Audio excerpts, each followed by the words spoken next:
Bueno, son las 11:15 de la mañana en la República Argentina. Seguimos desde los estudios centrales de Radio Sónica, aquí en la avenida Callao, en la ciudad autónoma de Buenos Aires. Vamos a estar conversando con Nazareno Echepare. Nazareno es abogado, es dirigente de Demos Argentina, un grupo de ciudadanos comprometidos para reconstruir y de alguna manera pelear por la República.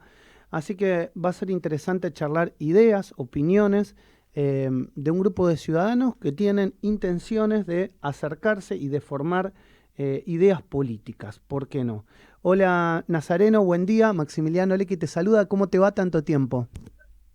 Maximiliano, ¿cómo estás tanto tiempo? Es verdad. Bien, bien. Un placer escucharte. Para aquellos que no sepan, les cuento que Nazareno era vecino mío en el estudio jurídico, así que un placer escucharte y saber de vos.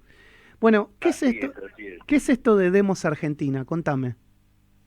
Bueno, Demos es un espacio político nuevo, es tal vez la síntesis de una serie de experiencias que ya tenemos bastante tiempo, tal vez 10 años, ¿no?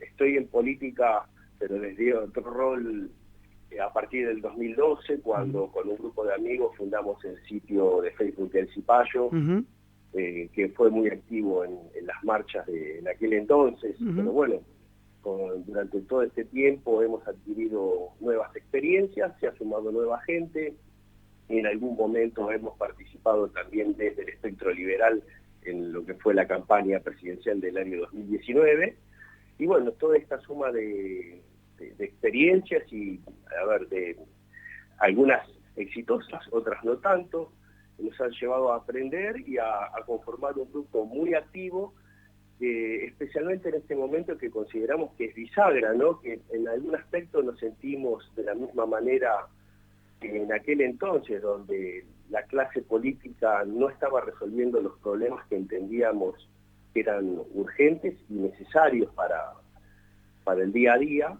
Y bueno, fue ahí que tomamos la decisión de conformar este nuevo espacio que en sí significa un cambio generacional, no solamente en las personas, sino también en las ideas, en dejar de hacer lo mismo para comenzar a hacer cosas que entendemos que funcionan en el mundo y que funcionarían en nuestro país. ¿Cuál es De esta manera, bueno, empezamos a hacer un trabajo que hoy está prácticamente en 10 provincias, que nos permite ir soñando con presentar candidaturas el año que viene de cara a la elección presidencial. Obviamente que hoy no estamos muy lejos y sobre todo con la dinámica política de nuestro país, que todos los días nos sorprende con algo diferente, ¿no? Y sobre todo de gravedad, ¿no? Totalmente. Bueno, ya que no le escapamos al tema y te pregunto qué pensás respecto a lo que sucedió el jueves pasado con el intento de asesinato a la vicepresidenta de la Nación. Bueno, hay dos temas centrales, ¿no?, en todo esto. El primero tiene que ver con la violencia. Me llama mucho la atención que haya habido personas que dudaron o se mantuvieron en silencio sobre esto.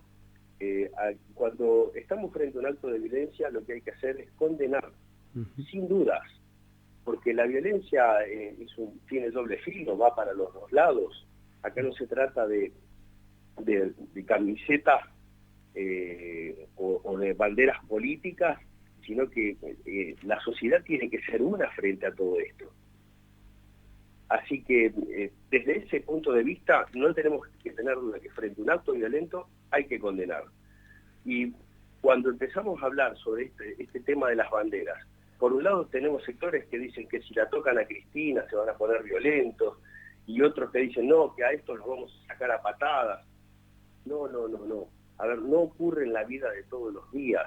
¿A quién conocés que resuelve las cosas violentamente para llevar adelante su actividad comercial, vivir en familia? Claro. Aplica para la vida de todos los días, aplica para la política. Y por otro lado, tampoco podemos permitir que se instale este discurso de que no, que en realidad es por el odio de unos, es el odio de otros. No. Si vamos a enfrentar un problema, que sea de manera adulta.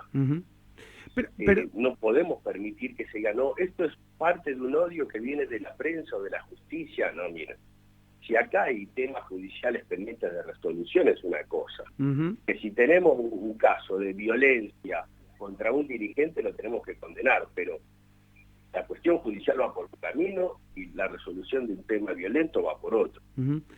Ahora, ¿y cómo ves, digamos, ¿cómo ves que se manejó, digamos, el día después? Porque uno piensa que también hubo una utilización política de la situación, pensando, digamos, en el feriado que el presidente decreta a último momento, no todo, digamos, o no todas las personas que les hubiese gustado salir a manifestarse por la democracia y en contra de la violencia estuvieron en esa marcha porque no se sentían representados con algunas banderas políticas. ¿Cómo sentís, digamos, que pasó el día después del intento de asesinato? Mirá, no diría del día después. Creo que hay hechos previos que son tan graves como el acto mismo que lleva a desencadenar toda esta situación, porque unos días antes teníamos a la vicepresidente realizando unas verdaderas misas en la puerta de su casa, hablando de estamos ¿en guerra contra quién? Cuando se intentó proteger, salvaguardar el espacio público y la seguridad de la Presidente, se colocaron vallas y se atacó a esa policía que estaba poniendo orden, conservando la paz social, evitando que hubiera todo tipo de actos violentos, cuidando a la vicepresidente. Luego nos encontramos con un juez como el juez Gallardo que pide que se levanten todas esas medidas, generando más confusión a la situación. La vicepresidente ordenando el retiro de las cámaras. ¿Cómo te van a cuidar sin cámaras? Luego tenemos al hijo, a un diputado nacional, hablando de la muerte de un peronista y no sé qué más. Digo, ponían más pólvora en toda la situación hasta que llegamos a esta situación. Y ahí es donde vemos que el gobierno ha demostrado que ha sido ineficiente en todo, porque toda esta situación donde se tuvo que aplicar un protocolo de seguridad que no vimos en ningún momento, habla de la falta de gestión en todo sentido. Un ministro que pone a disposición la renuncia, en otro país del mundo hubiera renunciado, no pone a disposición nada. Nos encontramos en el camino que se reseteó el celular del agresor, el arma no encontraron huellas en esa arma, y para terminar toda esta situación escuchamos a un senador nacional extorsionándonos como país, diciéndonos que si queremos paz social hay que terminar con la causa vialidad. Casualmente, un par de horas antes a que comiencen los alegatos de la defensa.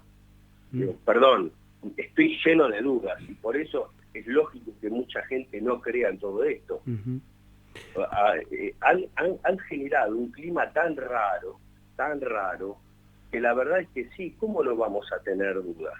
Lo que sí tampoco podemos dudar es en condenar la violencia. Sí, se entiende el punto. La sociedad nos para con una predisposición a lo que queda de mandato que realmente es fea, es una situación fea. No merecemos como país vivir esto. Pablo. Nazareno, lo que se plantea son todas dudas cuando en realidad necesitamos respuestas.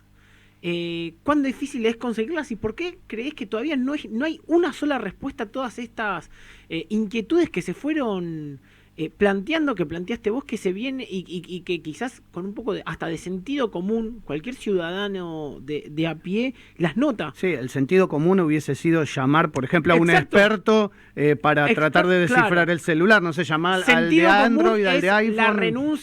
La renuncia del ministro, ni hablar de Carbone y la custodia. ¿Por qué en este país, y Maxi en su editorial al principio del programa lo decía, cuando hay atentados o hechos que realmente marcan, no digo un antes y un después, pero un hito, no hay respuestas? ¿Por qué es un país sin respuestas Argentina? Principalmente este hecho que es el que nos mueve estos últimos días.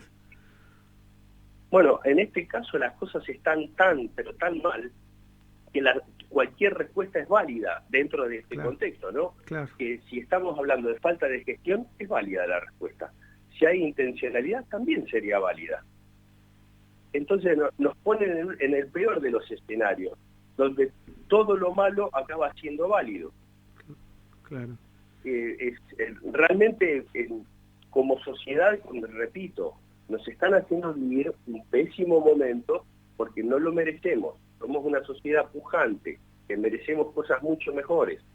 Y nos están poniendo en el centro de un país donde se está realizando un ajuste terrible, porque que este hecho de violencia no nos hagan olvidar que el Ministerio de Economía de Sergio Massa se está ajustando de una manera que no se hace en mucho tiempo. Sí, recién Estamos en el medio de un proceso que es probablemente casi equiparable al juicio de las juntas, porque así como en aquel momento dijimos nunca más a las dictaduras militares, hoy estamos diciendo nunca más a la corrupción. Entonces, y a le tenemos que sumar a todo este escenario algo que tiene que ver con un acto de violencia inaceptable, que se empieza a enrarecer por todo este tipo de dudas que nos están surgiendo.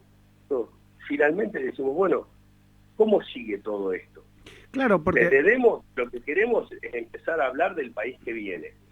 No, pero es interesante Es interesante lo que está reflexionando Nazareno desde el punto de vista que supongamos que la causa vialidad avanza y finalmente hay una condena de la vicepresidente y supongamos, o linkémoslo esto con lo que acaba de decir el senador Mayans, uno dice, bueno, a ver, puede haber ciudadanos también que salgan a defender una sentencia frente a la situación negativa de la vicepresidente, pero también de la positiva respecto a la sentencia. Entonces, si no nos tranquilizamos, digamos, la situación puede tender a complejizarse en los próximos meses, no a tranquilizarse.